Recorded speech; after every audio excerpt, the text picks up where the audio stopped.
Hey, what's up, everybody? Welcome into REV Sports Wrap It Up. It's your boy Tushka. Josh, where there's somebody that's supposed to be between us.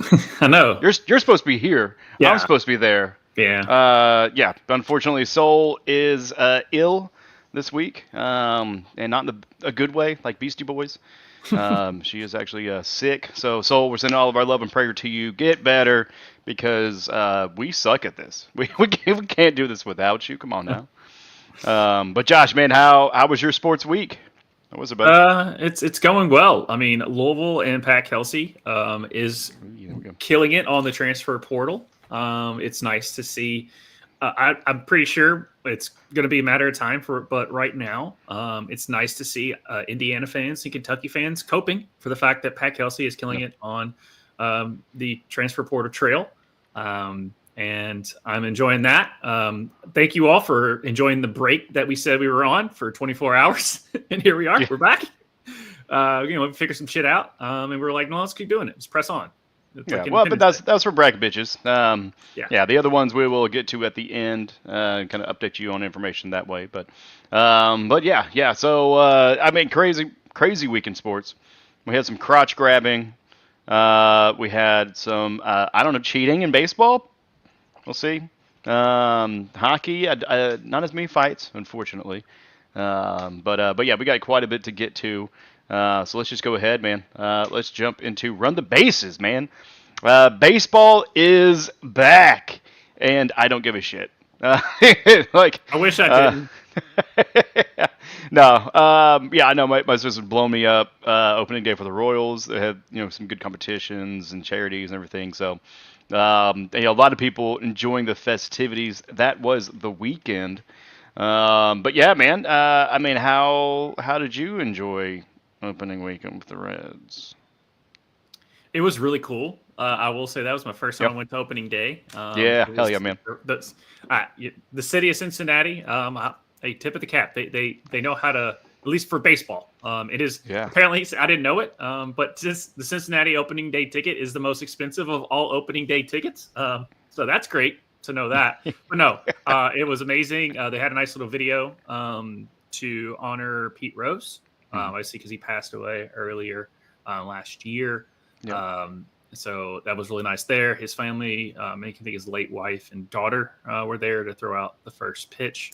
So yeah, that was really cool there. Flyovers, the whole nine, and then the Reds proceeded to blow a 3-2 ninth inning save. So, and then now we're sitting and then we came back. We won the next game.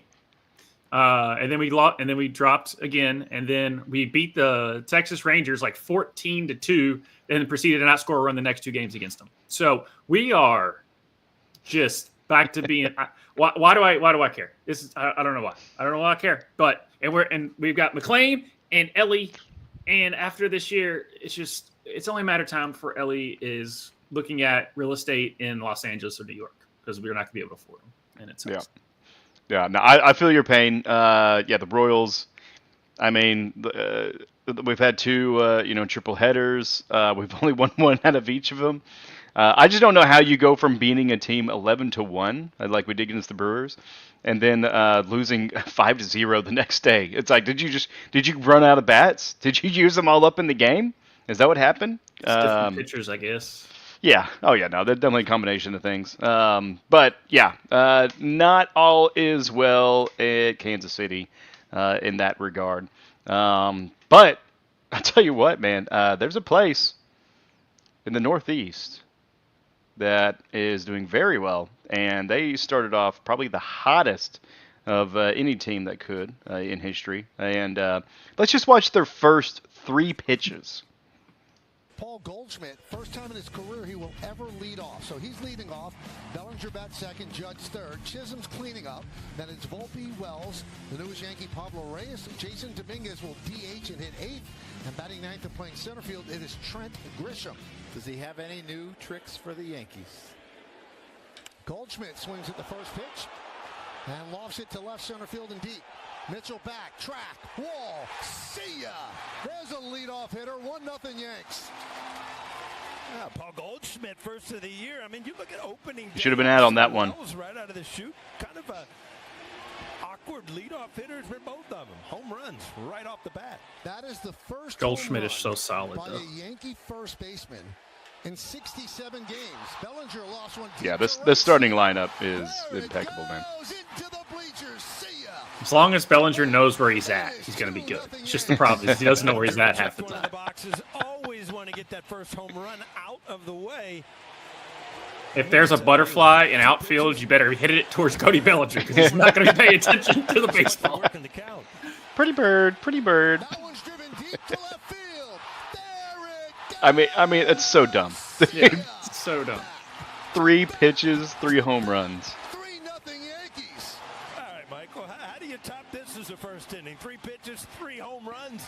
The Yankees on fire here early. First time in Yankee history, leading off a game with 3 straight home runs on 3 pitches.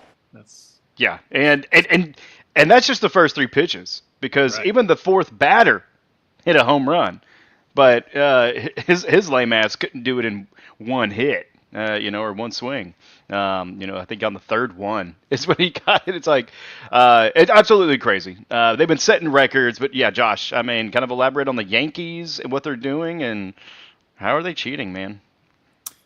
They used math and a physicist, I believe. Mm-hmm. I forget exactly what the MIT physicist. MIT physicist, and he was able to figure out. Yep, I figured Justin entered the chat as soon as we started talking about the Yankees. Yes, yeah. Justin Toner has entered the chat. He was talking about he can sense it. He can sense it. Bring up. Yeah. He came through like a torpedo. Yankee. All pun intended. Hey, I like it. I like it. Yeah. So put you on the board. Yes, the Yankees did win. Now they're not.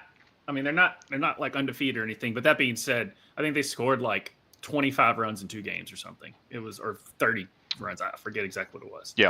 But for like 20 in the first 3 games. But they got with this records. MIT physicist that was able to realize like the tip of the bat made it small. So the size of the bat is the same. It's just they've diminished the tip of the bat and added to more of the bulk of the bat and more towards the stem because a lot of hitters hit towards the bottom. Like if they hit something, they still get a little bit more juice on the ball rather than if you had it. The sweet spot changed basically on the bat. These have been around from doing research on it. These have been around. It's just the first time that I think the physicists really honed in on the bat to really perfect it. Obviously, people are not excited about it. Some people aren't. Some people aren't. I honestly, it's the same thing with the tush push, which that's a foreshadow of a story we're going to get to later. Yeah. Everybody can use the bat, guys. Mm-hmm. It's just, is it the Yankees' fault that they're really good at using it? Now, baseball is going to be, because baseball loves to smell their own farts. So most of the time, they do. No, that's just a perfect analogy for my thought of baseball. It's nothing but fart smell. The purest of the just baseball. Sitting around farting, eating peanuts and Cracker Jacks. So they, other teams are using it, like Justin said. So it's not like it's just they've cracked the code on it. The tush push exists.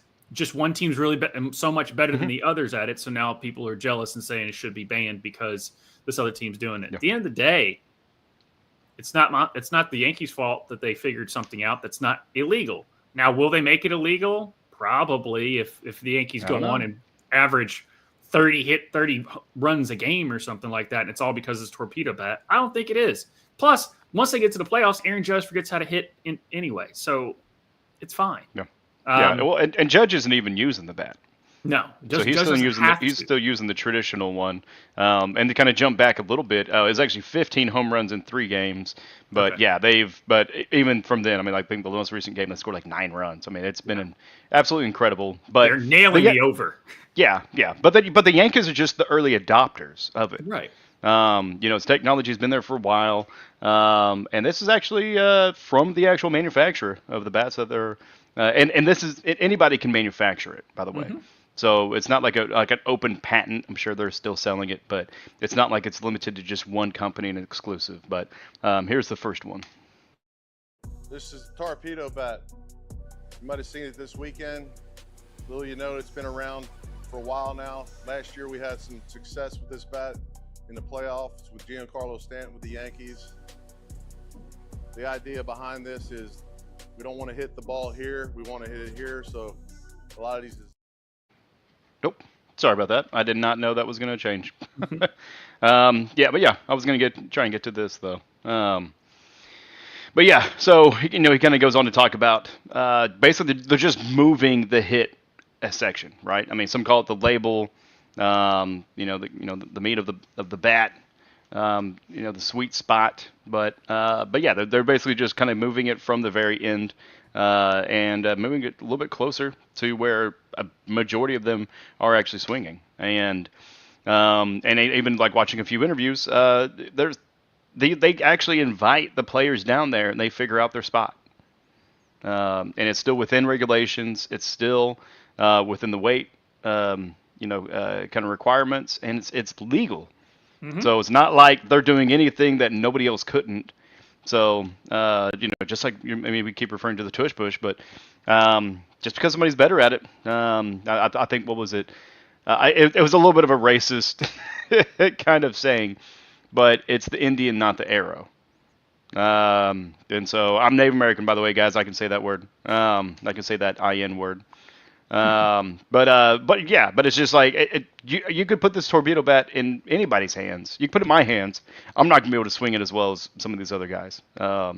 So there's still a lot of that skill set. It's not like it's a corked bat. It's not like they're taking steroids. It's not like an insane advantage. It's just there's no pine tar involved, basically. Yeah, no pine tar, right? Yeah, I mean it's not something that's illegal. It's not banned. And it's something that is easily accessible by everybody, and multiple teams have already been ordering those bats too. So the Yankees are just the early adopters. You're going to see a lot more of it, but But I mean, what are your continued thoughts on the bat, and maybe even just kind of with this description of it that you had sent over? Honestly, if these other teams adopt it, it's going to make the game more interesting to watch. Yeah. Because what do people love? Dingers. Mm-hmm. They love dingers. There's offense. A reason people still look forward to the home run derby, because people love dingers. And it's like the same thing with hockey. People love fights in hockey. They love that, like the part of it. So if you're sitting there watching a 0-1 game, it's not as fun as watching a 6-7 or whatever it is. It sucks if you're for fantasy baseball and they're pitchers, but I don't care. I'm not in fantasy baseball. Shout out to Jason. I hope your team's doing well. Yeah. For your fantasy baseball stuff there. But I just think this might make the game more exciting. Which, if you make the game more exciting, then people don't like it because they like it, the pitcher's duel and stuff. And I'm sorry, I just don't care for that. I want to see some guy go up there and it just go back and forth. It just makes the game more tense and more exciting. So I know I said exciting about 15 times in that. It excited me. Yeah, there you go. So I'm all for it at this point. I'm with you. You kind of mentioned the pitching aspect of it. That's going to be interesting because how is that going to change the game? Because now you have, certain batters that this is going to benefit. It's not going to be for everybody. And we actually got an interview that really kind of breaks this down a little bit better. 8 or so teams that have ordered these torpedo bats going into even last year. Some guys don't like them. Some guys are hitting with them like, I don't like this. And some guys like them. So, at the end of the day, it's a preference. It's almost like, really quick, Pat, it's almost like golf clubs. For golf clubs, you go to get fitted for golf clubs, right? They're like, oh, hey, use this driver. You're better with a stiffer shaft. You're better with this. And all of a sudden, you're like, okay, that makes sense for me. That's what's starting to happening with bats in the big leagues, where they're like, okay, why are we all swinging the same bats that we've swung for so long? Let's try and get an advantage and figure out how we can make a bat that fits your needs better. You're the best. Yeah. Yeah. I mean, just like the golf clubs, right? I mean, this is just finally there's another bat in the mix, and people complain like, "Oh, well, why hasn't this been done before?" And it's like, I don't know, it probably should have been. But sometimes we just get kind of we settle, or we take good enough, leave good enough alone. What was it? Don't let perfection be the enemy of good. So I think it's kind of that. But we're in this new era. I mean, since Moneyball and other aspects of different sporting events and games, where we're leveraging data and science to maximize opportunity and potential. That's another reason some baseball people were just like, "Oh my god, the nerds have ruined the game." I'm like, "Come on, guys! The game is boring as it is unless you're at the ballpark." I like I said, opening day, loved it. That was great. Live baseball. Should have sent some pictures. We should have showed it. Yeah. Yeah, I do. I do have. I thought I uploaded a couple pictures. Anyway, but yeah, it was great times, and I don't. And the thing, this is kind of like when people are like, "Oh, you can shoot. You get three points is more than 2, and you can utilize that arc." Oh my gosh! And now people saying that ruined the game. Steph Curry's ruined the game for NBA because he realized that 3 points is more than 2, and he's very efficient at it. It's not Steph Curry's fault. It's not this bat's fault. Yep. Everybody, the 3-point line is there for everybody. The Golden State Warriors just figured out a way to do it. Yeah, there's a half court line for everybody too. That's apparently what he decided to shoot from. Well, it's still. Yeah. That was, for Steph Curry. That was the one that really set it off. Was his half court shot against Oklahoma City Thunder, and that was a dagger. It was like a bittersweet dagger, because it was like, oh god, you son of a bitch! God, that was so cool. That was like one of the best shots. I'll be interested to see what the batting, when people are adopting these things, and like you were saying before we went live, is that where the bat is, the vibration is going to be different. Yeah. Okay? Yeah. That's why they wear gloves, not just for grip, but it helps with the vibration. Yep. When you actually make contact with the ball. I know I'm getting very basic here, but still just want to explain it. Let's do it. So it's the vibration. Bitch. Well, since you have put a different, even though it's same length, same diameter, but where the sweet spot is different. So therefore, the bat is going to react differently to the ball. It's going to go long. It's going to work for the Yankees, and it could work for other people. But like he was saying, it's like it might not work because it doesn't feel right, and the swing doesn't work, and it could lead to maybe some elbow injuries or something of that nature, just because of the vibration and how much trauma it may force. I don't think it's going to be an issue, I think, on that, but that is something that could happen. So I'm all, like I said, this is a fun development. It's intriguing. It's exciting. And I'm interested to see the batting averages for these batters over at the end of the season compared to, especially other like Aaron Judge, whatever. But like I'm interested to see some of these batters' batting averages from where they typically have been to where they will be at the end of this season, to see if how much effect the torpedo bat really does have. Yeah. And speaking of, we have another video. The new torpedo bats may have a health-related dark side. An MIT physicist with quite the resume is revolutionizing baseball by simply moving the fat part of the bat closer to where you're trying to make contact, which seems like something we could have figured out without an MIT physicist. And now that the Yankees are lapping the league in slugging percentage and breaking home run records, the complaints about these new torpedo bats are flying in. And those people may be on the right side, just not for the reason they think. See, some Yankees actually started using torpedo bats last year, including Giancarlo Stanton, who it's believed used them during the playoffs. And in the offseason, Stanton had PRP treatments on both elbows and is now out to start the year. What did Stanton say caused the issue in both elbows? Bat adjustments. Yeah. So bat adjustment, and that was basically the prototype player. Last year. I mean, of course, there's others, but yeah. So Lean Hard is the MIT physicist, and I think he's actually with the Marlins because I saw an interview where he actually was wearing Marlins gear. So. But yeah, it's definitely something that's going to be changing the game, and I think changing it for the better. But I'm also not like the biggest baseball fan either. So there we go. Let me get that back. But yeah, I mean, any final thoughts on kind of opening weekend, or the Yankees, or even just torpedo bats in general?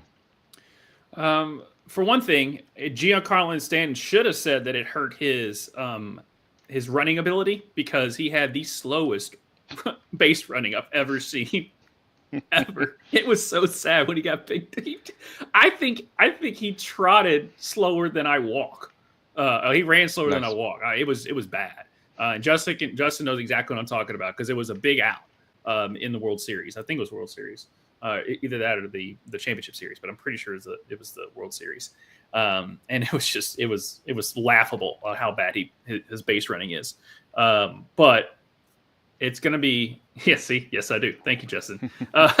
So it's laughable, but yeah, I hope the Reds figure it out. Terry Francona, I like what we have, but then again, I also see a lot of holes in the Reds. Mm-hmm. The back half of their lineup is just not doing it for me. But we have a solid team that I know we have a limited life with based on the market that we're in. And we're just not we're not a have not team, but we're not a top tier. So I just hope the Reds give me an exciting season and give me hope, because right now I'm already hitting the panic button and we're what? Mm-hmm. I still got like 158 games to go. Yeah. So got a lot. Same for the Royals. But I didn't expect much from them last year nor this year. But yeah, hopefully they turn around. Maybe if we can pick up this catcher and third baseman, because this is the best play I have seen in a long time, and it's definitely the best play of opening weekend. Gets away, and going to third is going to be Torrens, and it's a great peg, and he's out. Oh, what a pick by Paredes on a low throw by Yainer Diaz. A pitch to the backstop results in the... Dude, that's absolutely incredible. I mean, that's what you want in sport, just period. I mean, just insane precision and accuracy and timing, and I mean, the guy didn't even have to move his glove, because where that catcher put that ball was exactly where it's needed. So hats off to them. And I can just see the Mets fans. See, we're cursed, and I'm like, you literally had an amazing Other than the only reason that I remember outside of your run in the World Series in the playoffs, everything else was just kind of a nothing burger. Because the two teams at the end were the teams that spent the most money, so we were just like, we don't care. Obviously, Justin, and I'm not going to bring up the World Series, Justin, even though we're talking about baseball, we're going to have to bring it up. But the Mets run was magical. It was fun to watch, and the Tigers are really good too. But the Mets run was crazy. So for the Mets fans out there, and then you go on and get Juan Soto. So I was just going to say, they threw all the money. Yeah, I just liked how the Yankees finally got outbid, and it was by the Mets for Juan Soto, and then the Yankees decided to moneyball the shit out of it and get 4 players that were, we'll replace them with 4 players that cost us the same amount of money as one Carlos Stanton. So, I mean, I Stanton, but anyway. Yep, Juan Santos. But that's baseball. Yep. There you go. Come on, brain. Work. It's Juan Soto. Yeah, no, we're good. We're good. But now we're going to go ahead and just move on to basketball. The NBA. Yeah. Sorry, I rushed it for you guys. So this is why we need you, girl. Come on, get better. But yeah, I mean, basketball definitely is happening. And let me make sure. I'm so sorry. I forgot to give a shout out. Go ahead and just pull that up. Shout out to Chloe Williams, girl, local Broken Bow native. And also Choctaw tribal member, is on the U.S. women's softball team, baby. 15 and under, and absolutely crushing it. They just got done with a tournament, Pan Am one, and won that, and she is the MVP. So awesome job. Keep going. Keep doing it. Go to Oklahoma. Get that ring, because we dominate softball. And then, look forward to seeing everything else that she does, and hopefully see her in the Olympics here next time or two. But what we're gonna do is we're gonna go on to let's go to the standings, right? Let's talk about some of the good first. The Cavs, they're in the East, are definitely topped. With 16 wins, 15 losses. incredible start, team start, as we keep talking about. But right behind them is the Celtics, Knicks, Pacers, and Pistons. But then also, there in the West, my boys, the Thunder. I mean, how can you beat 800? You can beat it with 840, and that's what we're doing. 63 wins, 12 losses. And behind us is the Rocket, Nuggets, Lakers, Warriors. Timberwolves are number 7, so they're still in the hunt. But they're also kind of a little bit in the mix for a whole different reason. Walks right in DiVincenzo's direction, says something here. Little bump, little point. Not that bad, right? Oh. Yeah, just a little bump. Nothing serious. That's what a lot of finance bros say. Just a little bump. It's no big deal. Just a little bump. Yeah, it's like cocaine. Vincenzo disrespected Fontecchio and picks up the offensive foul.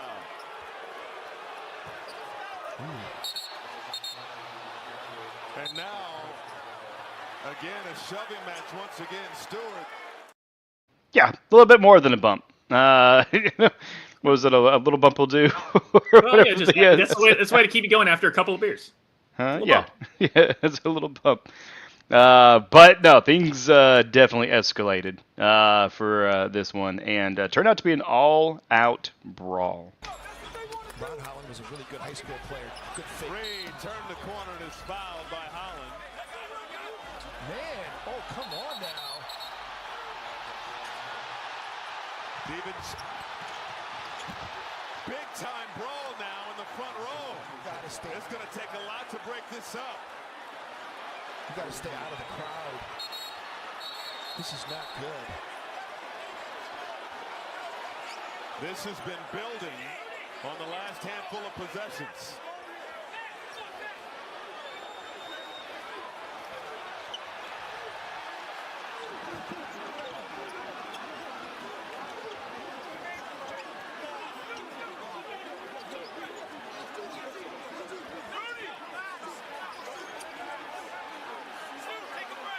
Reed had taken exception to Holland and was wagging a finger in his face.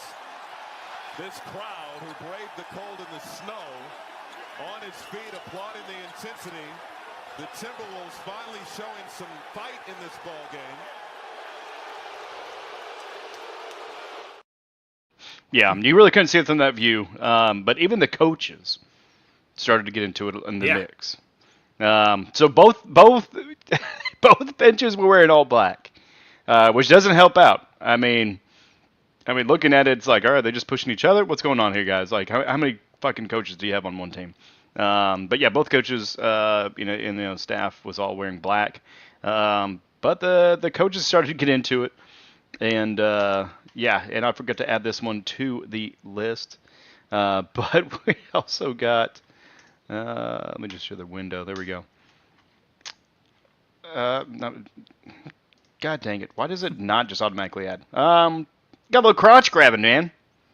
Little grab a dick, right? Literally holding his dick. So DiVincenzo's the white guy getting grabbed. Isaiah Stewart was kind of a little bit the instigator, but even though, DiVincenzo did his own part kind of in the matter. But what's also interesting is that before this happened, right? So the Pistons are the first team in NBA history to triple their own total from the previous season, and so they were kind of on a hot streak. Even we're right when this happened.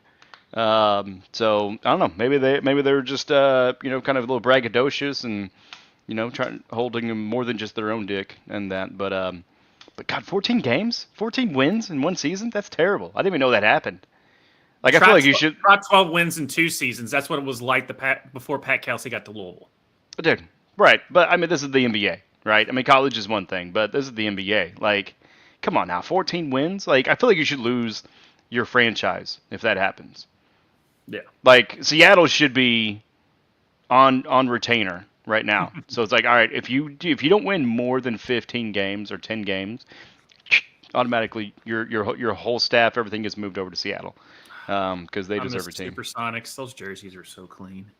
Oh, dude, they were so great. But we also things do continue because we do have another angle, and I don't know who's yelling some of the stuff, but it's actually comical.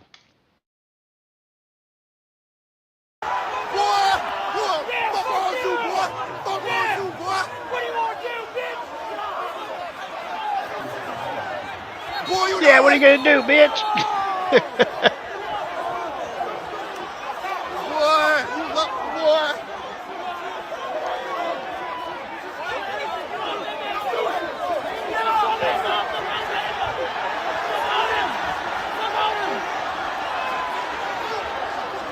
35 is out.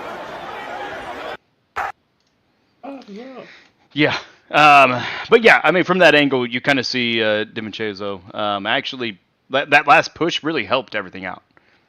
Because, I mean, it really was getting into the crowds. It was, kind of getting pushed further back. And so, yeah. But definitely, I mean, fights happen, but it's a little bit of spectacle. But the coaches getting into the mix is weird. But yeah, what you got, man? Yeah.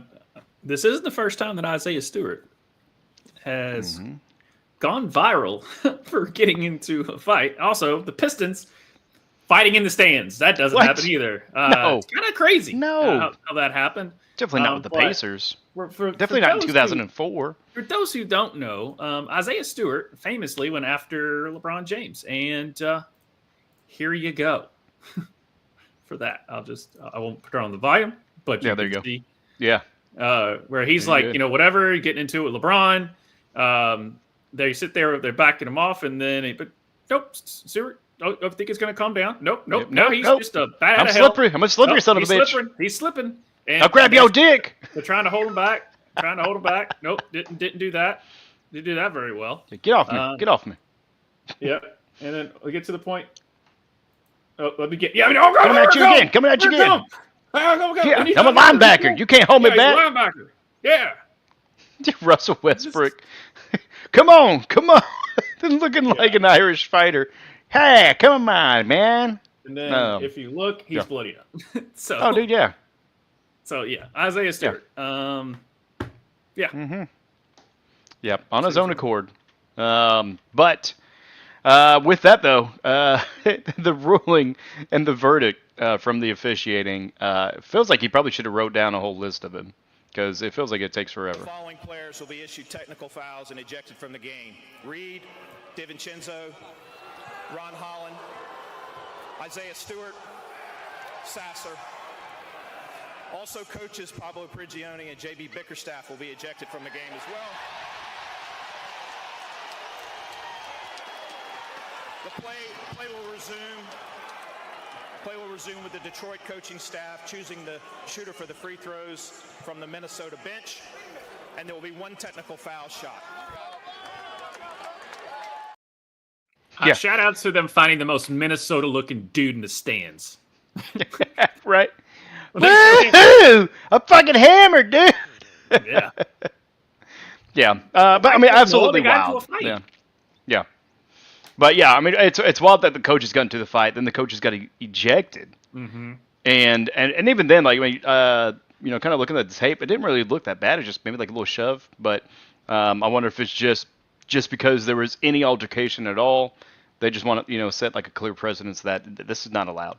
And so so those coaches were ejected. That video continued to actually show them cheering whenever of course the home crowd cheering whenever the Timberwolves. Who were the home team, their coaches going to the locker room. But I mean, you got to find a player to shoot a free throw. You got to find get a replacement coach to make that decision. So yeah, the rest of the game was kind of interesting. But yeah, man. I mean, any final thoughts on the Timberwolves fighting and or just the NBA in general? We're getting into the playoffs, and I watched a little bit of the Cavs. Playoffs? Yeah, watched a little bit of the Cavs.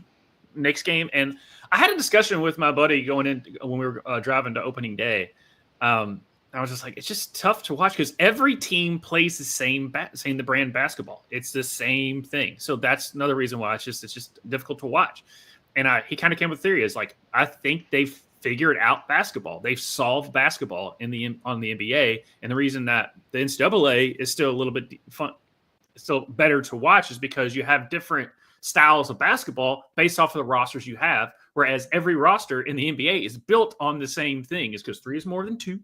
And they're all physical. They're all gifted. They all can dribble. They're all quick, except for like maybe your center who's just there to get rebounds and keep the ball alive and play and keep the paint, keep people out of the paint. But every team is basically structured that way, and one team's just good at playing that exact same brand of basketball as the others. And I watched a little bit of the Knicks Cavs game, and literally in 5 minutes, I think they might have missed 2 shots. And I mean, it was all three, all threes that they were taking. I mean, there were some other things, but it's like it looks like it's too easy because they said, "Oh, you don't play defense." No, they're all just good. Mm-hmm. Yeah, I mean, whenever you're effective, it makes a world of difference. If your shots are going in, what that does in your mindset, period. Because a big portion of the game is the mental aspect. It's your mentality, and whenever you're missing, that really weighs in on it. Just like in football, if you just can't get the run going and you're missing passes or dropping balls, right? They got the ips, and that just goes through in baseball, all of sports. Any athletic competition. You just got to have that mentality go through. And so whenever you're working effectively and as an individual, but really specifically what we're talking about as a team, yeah. It really shifts that momentum and that burden of overcoming to the opposition. Right. And if you can just keep that ball on their side of the hill, yeah. It really doesn't take a whole lot to just kind of keep kicking it down versus on the other side, just trying to push that boulder up over. And maybe, kind of to your point, as far as, NBA's figured out, it is 5 people. Of course, there's more on the entire team, but you got 5 on the, in the field to play or, on the court. Whereas, other sports, you got 7, 9, 11. So you got more to deal with, right? You got more egos, you got more injuries, you got, probably, even within that, you've got a broader range of talent as well with how many they got. But NBA is heating up. I'm absolutely excited for what the Thunder are doing for sure. But I think it's going to be a banger of a playoffs. I think this might be one for the books because it does seem like the right teams are heating up at the right moment. And, especially with a lot of the shakeup that we had free agency wise, kind of mid-season, it's going to be an interesting one for sure. Paul Pierce, Britney Spears, list of fears, Lakers in 5. I like it, man. All right. If that's it, we're going to move on to the novelty acts. Mm-hmm. But actually, really, it's actually going to be called fucking hug it, chug it, football. That's right, baby. Yeah, we finally got it. That's right. Yeah, that's right. We got the clip. Yeah. No, I had to do it because I was like, all right, man, because I just changed some of the branding. I was like, all right, we had to remove football because it's not football season. So at least get you the clip on that one. But yeah, Josh, take it away as far as for football. Yeah, kind of going back to what I kind of foreshadowed or teased how you want to do it as far as the broadcasting production lingo. We kind of alluded to it with the torpedo bat, being like, oh, it's going to be outlawed, and one team is so much better at it than the other teams, even though you all can do it. Well, there actually is a rule that owners have. The Packers were the first one to put it out there as far as potential rule changes that they were doing. That is the tush push. It is, and they are discussing it right now. 16 of the teams have voted for that to be banned. For those who don't know, the tush push, everyone can do it. The Eagles are just really good at it. And it used to be you could not push a player forward. It used to be illegal until 2005. They said that they made it not illegal anymore because it's hard to call. You just didn't know if someone was actually being pushed forward or there was the person. Plus, when they're in a pile and that whole pile moves forward, how do you know if it's not the runner? Yep. Some people, it's tough to call on that. So they just made it legal. And that's been since 2005. No one's complained about it until the Eagles came up with basically the best quarterback sneak of all time, which is known as the tush push. Other teams have tried to do it. The Buffalo Bills are ridiculously bad at it. Ooh, I don't know. They're decent. They were terrible at it. Compared to the Eagles, they were terrible right, at but it. Yeah, but them compared to everybody else. Right. The Buffalo Bills did it, and then the Baltimore Ravens, they would have Mark Andrews come in motion and get under center, and that's how you do. That was their tush push or whatever you want to call it. And the funny part is, when I was reading the article about what the owners were saying, is they were like, "Well, it's a health reason," and then they go, "And no data has showed any health reasons or whatnot." And they still were like, even the one owner, I forget who said it, but he was like, yeah, I know there's no data to back up that there's health concerns, but I'm pretty sure there's health concerns. I'm like, yeah, because it's football. Of course there's health concerns. Yeah. There's a health concern in every tackle. Yeah. What do you mean? I'm just sitting there like, just say the thing out loud. Your team is not good at doing the thing that the Eagles are good at. Mm-hmm. Yeah. Yeah. I mean, if you can't beat them, join them, and if you can't join them, then ban them. Outlaw it. Yeah. Yeah. No, I'm with you on that one. I mean, my team lost to it. I mean, we were able to stop the Bills, but unfortunately, we lost. To the Eagles in the Super Bowl, and everybody that has gone against that tush push in the last 3 years has lost. And Jason Kelce was some of the genesis of it as far as center, being the center at that time. But I mean, whenever you've got a quarterback that oh my God, what was it? The leg press or the deadlift? It's insane though. I mean, he's got like the strongest legs in the NFL, like period.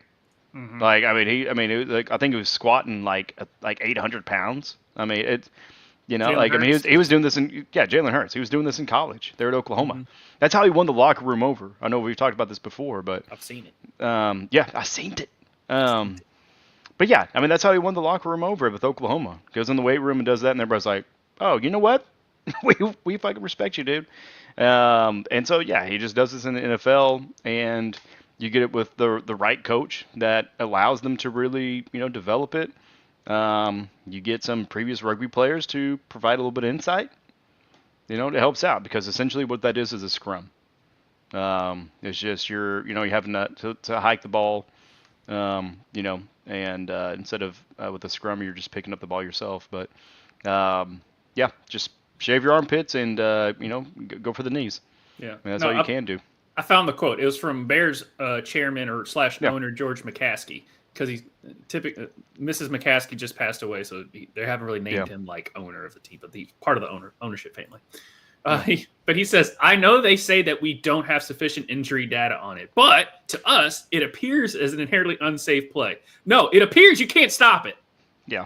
Just say the thing out loud. It's okay. Same thing with the whole MVP thing. Just say Josh Allen hasn't won it yet. Yeah. Just say it out loud. Tony Romo did. Yeah. Just say the thing. Yeah. But he has now. He has now. So we can move on. We can give it to somebody else. Give it back to Patrick Mahomes. It's just... It's just, I think this is, if there was any injury, like most of the injuries, like there's the Brady rule. You can't hit a player you can't hit a quarterback below a certain, like below the knee or whatever, or they dive at it to cause that ACL that hurt Brady. I mean, pretty much, like below the thigh.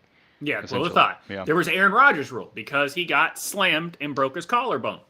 Mm-hmm. They made an Aaron Rodgers rule, like you can't put all of your weight down on a player, which they were they were calling that ridiculously, and then they've eased back off of it. But if it's egregious, on that. The first year is a point of emphasis, right? So they're punishing early and often just so they can basically just set the line of like, hey, we're gonna be doing this, so back up.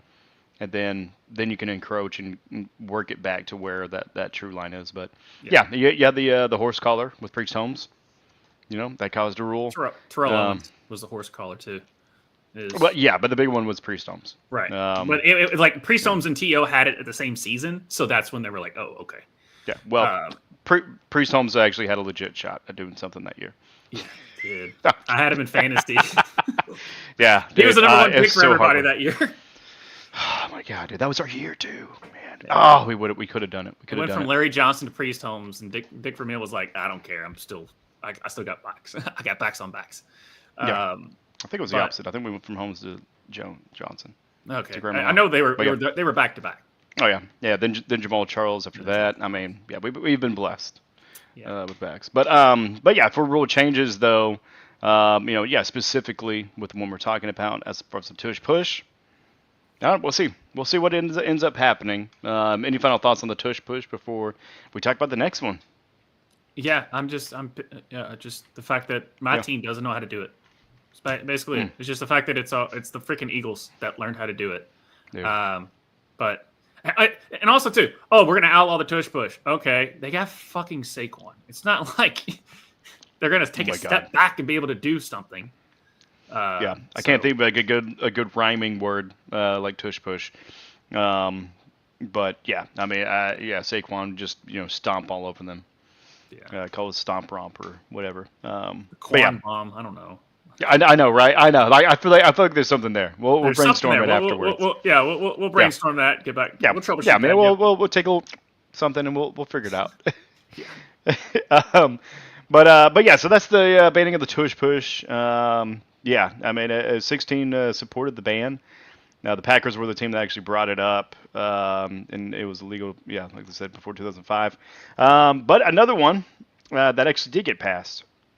Was the rule change that the Steelers actually proposed, and so NFL Network's Tom Pelissero revealed that the proposal was modified and will be on a 1-year trial basis in 2026, and what we're talking about is, let me add to the stage, is the Steelers proposed to allow for Zoom calls during the legal tampering period, and for visits to be lined up ahead of the start of the league year, that has passed, and said that this will change free agency significantly. Basically, with the tampering period, you couldn't do anything until it started. And even then, it was in person. So this one's allowing for Zoom calls, which expedites communication. So as soon as it's done, okay, cool, let's schedule this. Because before, I thought it was in person. People are still going to do that. They're probably going to do a Zoom call first, and then they're going to do it in person. But because it's a better sell if you get the person there, you can wine and dine. With the Zoom aspect, it's you can have a good conversation, but you really can't sell them too much on a lot of it, except maybe numbers when you're talking about numbers. But what's interesting about this though is that under the previous set of rules, organizations were not allowed to speak with free agents during the tampering period, and instead were directed to only speak with a player's agent. Furthermore, teams were barred from setting up travel plans for a player with whom they came to terms with until the start of the new league year. So now organizations are allowed to set up either a phone or video call with up to 5 free agents, and then make travel plans upon agreeing on a contract. And so though players still will not be allowed to visit a team's facility until the commencement of the new league year. But it kind of expedites things, right? And for teams, they're probably saving money by not having to spend a lot on travel and have that little bit of delay. But then, I mean, not like the NFL is really hurting for money. But I mean, what impacts do you kind of see this having with NFL free agency? I mean, you look at NIL. I mean, as soon as that transfer portal opens up, boom. I mean, the floodgates. And we saw it even this year with NFL free agency, kind of whenever it started. A lot of activity, a lot of movement. Do you think this will hurt? Do you think it will benefit? Or do you think it's kind of like a non-issue? I think it's a non-issue because they're going to find another way to tamper. I mean, you can do all you want, but it's like they made drugs illegal, but somehow drugs still exist, right? It's like, and then we stopped it this way, but then it's like a hydra. You cut off its head, 2 more is going to grow back. Like you're not going to be able to kill it unless you get swallowed and cut through the innards like Hercules did in the movie, right? 1997 came out on my birthday. What's up? That's good. Anyway, sing the songs. Yeah, what? It's like sing the songs. Yeah. Bless my soul. Hercules. Right. But yeah, I just cool. If this is just their way of saying like, oh, we're trying, without. I don't really. It's fine. They're making strides to say they're doing something without actually doing anything. The only team that did get caught for tampering was the Miami Dolphins. Last time I checked, last time I can remember, they were penalized because they were tampering on getting Tom Brady before he went to Tampa. So, yeah, I don't. That was the only time they've ever come down on someone for tampering. Tampering happening a lot in the Lakers got hit with tampering, I believe. And in the NBA, you really can't in NIL. I'll put it this way. I know that certain basketball teams that are like, yeah, this player is going to this school and we're in December. And I'm like, how does that player know he's going to go to this school and he's still playing on this other team? Yeah. So tell us you're tampering without tell us you're tampering. Yeah, just why is all signs point to this person going to this other school when they're still enrolled and playing on this other? It's a wild west when it comes to men and women's any collegiate sport at this point. It's a wild west. And professional sports. I mean, you got the WNBA getting all the new TV contracts, so you got a lot of influx of money and viewership, which is great. But then, then you're going to have, a little bit of tampering issues.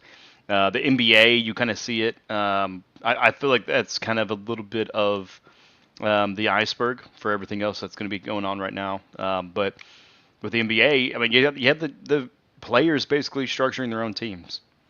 Hey, let's go over here. Hey, they're talking. All right, well, hey, my contract ends to this. Okay, cool. All right, boom. Oh, hey, we all landed on the same team. Great. Yeah, it's after a game, LeBron James goes over and puts his jersey over his mouth to talk to, I forget who he's talking to. Yeah. And, that whole thing. And going back to college, they used to have spring football games for the crowd, for the fans. Just come out, just do something, make some money, concessions, all that. Typically, it's free to get in. You don't have to pay money, but it comes out, see your team, watch football. Watch football in April. And now teams, because of how the transfer portal worked, now teams are like, no, we're not doing a transfer portal because then you can see which players are good, and then coaches start calling. Yeah. Well, they're doing transfer portal, but they're just not doing the spring game. Right. Yeah. So you have, and then like some people didn't want to go through handshake lines during the season for basketball because then that's that time for that coach to talk to the other player. Yeah. On that. So people are saying, oh, it's because they don't want to get into altercations. I'm like, no, it's a next level. Yeah, dude. Hey, how you doing? Hey, give me a call. We're gonna go. Okay. I mean, no. Yep. There was one player that Louisville got back when Pitino was still there, and then he ended up we played against him and he torched us. Like we won the game, but in the handshake line, I'm like, Pitino, he went back. Pitino took a little more than a few minutes just to say what's up to this player, and the next thing you know, he's on our team next year. Yeah. So. Yeah, and like you said, that's going to happen regardless. But with this rule change, once a call with a player ends, franchises are required to report the date, the start time, end time, type of call, who the player is, the agent's name, and members of the franchise who attended the NFL player personnel department. So it kind of sounds like this is more of you can do it, just report it. And if they find out that it happens and you didn't report it, then we have a little more sanction on it. So, it's almost like, God dang it. I had an analogy, it just escaped me, but basically just like, hey, oh yeah, no, yeah, it was the gentleman? The gentleman? Yeah. It was like, everybody gets free phones. And it's like, well, yeah, they're allowing it, but it's also to get you kind of connected. So hopefully they don't, turn on some kind of frequency that's going to have us fight each other and kill each other. I just watched that a couple of days ago, so that was in my head. But yeah, anything else NFL, man? I mean, I know free agency has slowed down. Aaron Rodgers still doesn't have a team. I mean, was there anything else that you're kind of that you noticed or anything before we move on from Rodgers and DK Metcalf did work out together in LA? All Oh, that's kind of weird. How DK is now a Steeler, and he's met with the Steelers. The Giants and Browns have come out and said that they're not going to draft a quarterback with their first-round pick, and then that means that they probably will draft a quarterback with the first-round pick because the Giants and Browns are addicted to fucking up, just like the gosh damn Jets. So... whatever they say they're going to make, whatever the decision they think they're going to make is the right one, they're going to do the opposite. Exactly.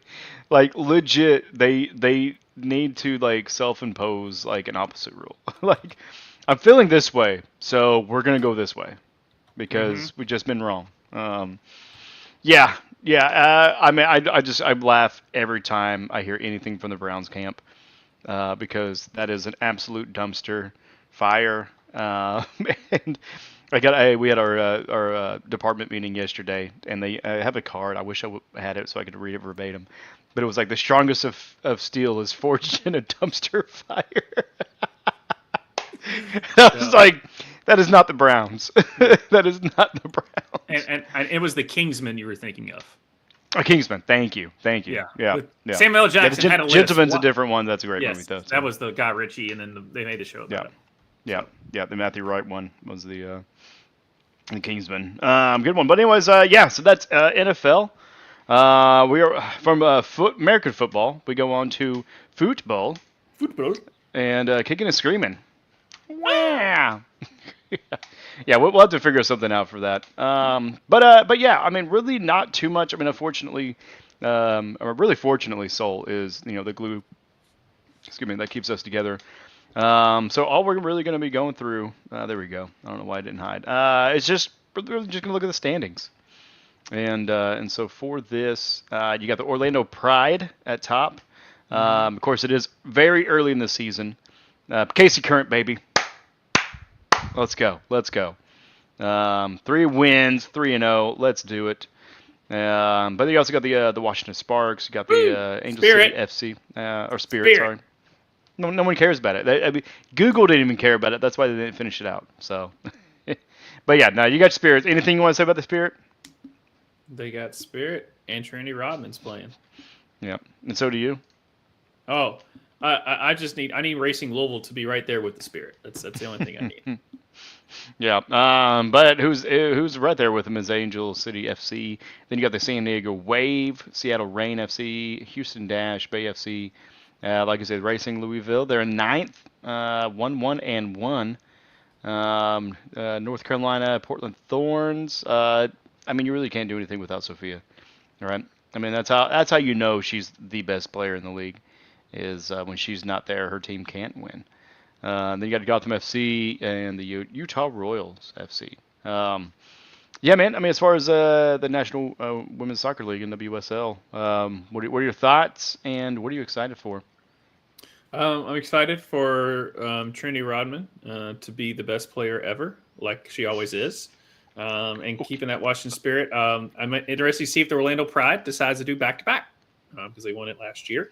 So let's see if they have the ability to do that. I mean, like I said, I just need Racing Louisville to step up. I don't like it. I don't like we're in 9th. I want to be in the top 5. I want to be a top 5 there. And then, your girl, Portland would be better. But she wanted to be selfish and start a family and bring the God's greatest gift into the world, which is a child. She wanted to do that instead of helping her team out. I don't know. I don't get it. Yeah. Okay. Settle down. That is my future stepchild. Okay. You put respect on that fucking name. That's my new favorite thing now, by the way. But yeah, no, I mean, yeah, Thorns down, but it's very early in the season, so the girls can turn it around. But yeah, I'm just super excited for the Current this year. Their second year in the new stadium that is still the only stadium dedicated towards women's sports, so that's very exciting. And they're going to keep at it, and they're going to keep at it next week because, excuse me, they're on the Friday, Saturday, and Sunday. There's the games going on. I will definitely be trying to pay attention closely with the Casey Current and the San Diego Wave, even though the Wave have no chance. I mean, we are going to absolutely decimate. I mean, we're just going to that well will be dry. There's not even going to be water on the ground when we're done with them, so there's no waves that are going to happen. But you've got a really exciting game to watch, bud. Racing Louisville is going against the Spirit. Who are you going to cheer for, man? As long as Trinity Rodman shows out and Racing Louisville wins, I'm good with it. I'm going to be a homer. I got to be a homer on it, but I'm not going to deny. I'm not going to deny the greatness that is Trinity Rodman. So, yeah, I like that. So she scores 5. Well, if she can even score 5 goals, that's her average. 5 goals a game. Yeah, sure. Well, yeah, she can assist them. She scores 5 goals in a loss to the Racing Louisville. Yeah, I like it, man. I like that. That's a good one. Anything else on Kicking and Screaming before we move on? No. On that, no, not really. It's hard for me to keep up with the Premier League because of time difference. On that, so shout out to American scoring goals. We typically have that, but our girl Soul, she's the glue that keeps it together and sends us all and uploads those. And we don't have those for you today, but that's okay. The show must go on. Oh, yeah. Yeah, the show must go on. And we go on to light the lamp. And this is what you get, guys. When you have a soul, all you get is football and basketball. And baseball. Yeah, baseball too. I mean, opening weekend had quite a bit. But yeah, for hockey, I mean, they are still gearing up for the playoffs. And in this mix here, well, shoot, let me get to... All I know is Nashville is terrible. They're so bad. Why are you guys that bad? I don't know. Yeah, we're so bad. But yeah. I mean, you got the Maple Leafs still in the lead there in the Atlantic Division, 45 and 25 with 94 points. But right behind, I mean, and this is a tight race, is the Lightning, the Panthers. They were 93 and 92, so that could easily swing in a different direction. They're Metropolitan. You got the Capitals. They're with 105 points, which is nuts, 48 to 18 as far as their win-loss record, with the Hurricanes behind at 94. But then you go on, and the gosh dang Jets just keep doing it, 51 and 20. Luckily, they're on a 1-game losing streak, while my Stars are on a 6-game winning streak. Let's go! Let's do it, boys, because they are only 4 points behind. With 102 as opposed to the Jets 106. But then you also, down there in the Pacific Division, you got the Golden Knights. They're with Vegas, getting 93 with the LA Kings with 93 points there. And Oilers at 91. So still a pretty good race. Who do you have? I mean, what is your team? Did you go with Cincinnati on this one? I can't remember which team you picked. Did you pick some shitty Ohio team? Which reminds me, Cincinnati FC still sucks. Yeah. Even though I was in Cincinnati, you could have come and confronted me. You could have told me, and I would have said the same thing. You don't belong in the league. I am envious for the fact that we were passed over by some bullshit. That being said, I don't want to bury the lead on what's going on in hockey right now. Alex Ovechkin is 3 goals away from breaking Wayne Gretzky's record for the most career goals. And I think that is something that is crazy. I never thought you'd see. Now, granted, in points, for points wise, I don't think Gretzky's ever, because points also deals with assists in hockey. So not just goals and assists. So I don't think that's going to be touched. But Alex Ovechkin is 3 goals away from breaking the all-time goal record. He's at 892 right now, if I believe correctly. He today he netted his 892nd goal. Now 3 from breaking the mark. So that's nuts. Because you thought there's certain records are meant to be broken, but there's certain records you just don't ever think is going to be touched. Gretzky's all-time points, I don't think is going to be touched. But his goals, I didn't think was going to be touched either. But Ovechkin has just been the model of consistency. And also, he's like one of the most likable dudes ever when it comes to hockey. So if there's anyone to break it, I'm cool with Ovechkin doing it. as far as other records, I don't think will ever be touched. Cal Ripken's starts in baseball, I don't think will ever be touched. Joe DiMaggio's consecutive hit record, just because of how baseball is right now, I don't think is going to be touched. But heck, with a torpedo bat, who knows?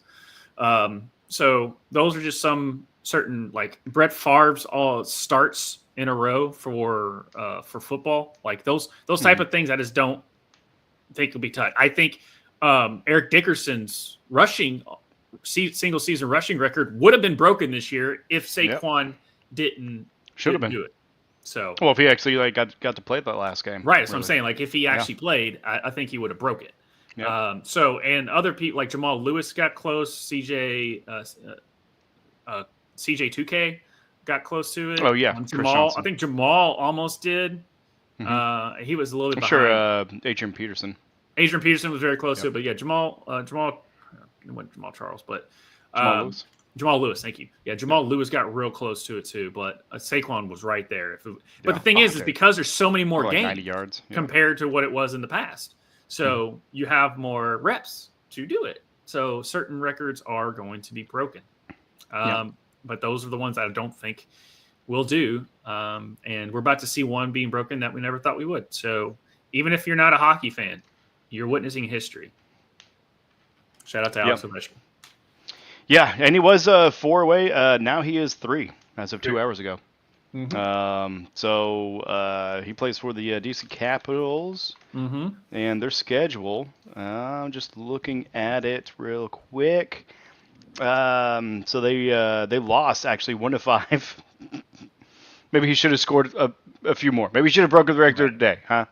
Right. And that also happens too. Is whenever you get somebody close to a record, you start losing games because sometimes you focus on that record. So that might have been the case with the game tonight. Hopefully they're better coached, and I think they're a better team than that. But sometimes it just happens. Like you really want somebody to get that record, so you almost kind of force feed it, and the other team knows it. But then there's also where some of the sportsmanship and gamesmanship comes in, where they're like, we know you're going to get it. Go ahead. But they do play the Blackhawks this Friday, April 4th. So definitely tune in to that.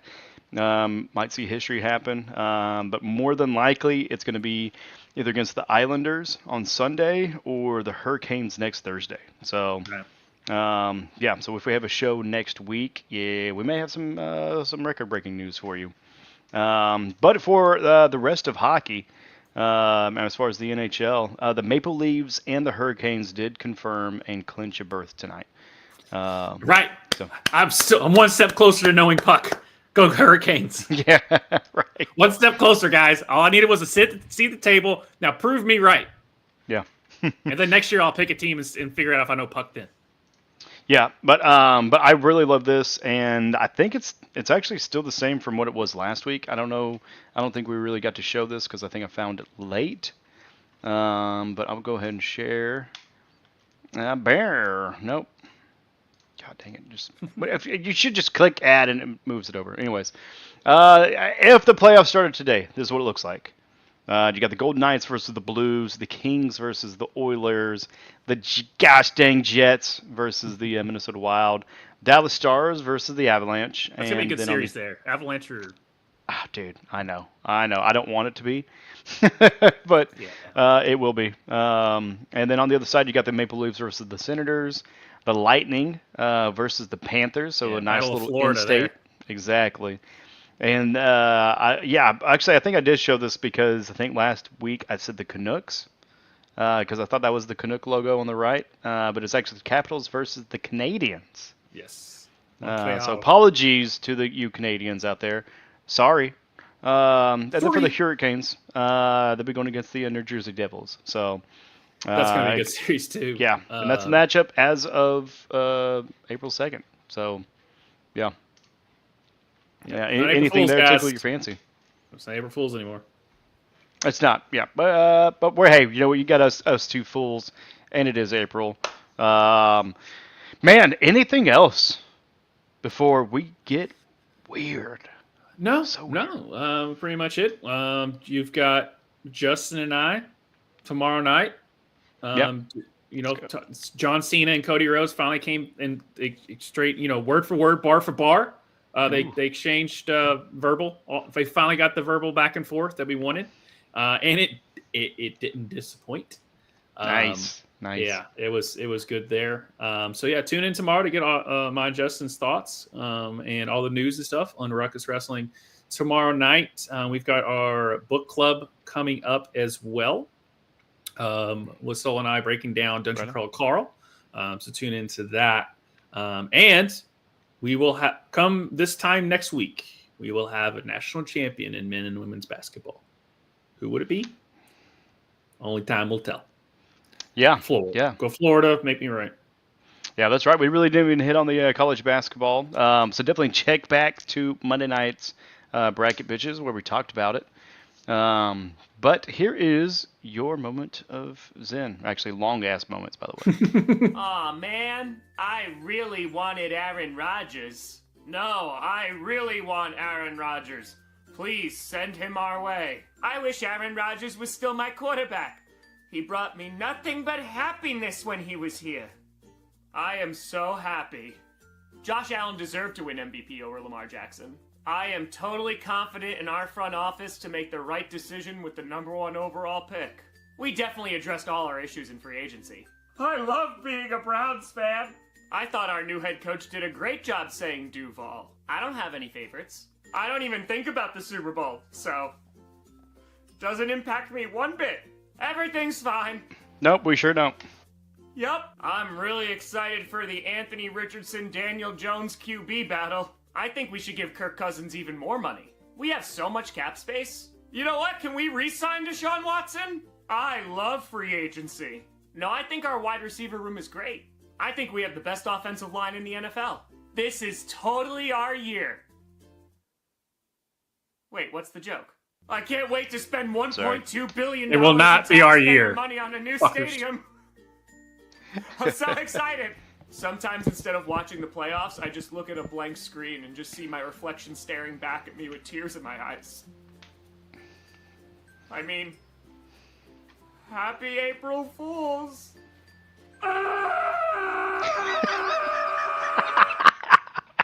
Oh, but it's so true. Sorry for all you Cleveland fans, but also Ohio, suck it. Yeah, no, that's it, man.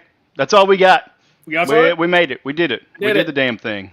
Yeah. And we appreciate you all for hanging out with us in the chats and watching this. Make sure you like and subscribe.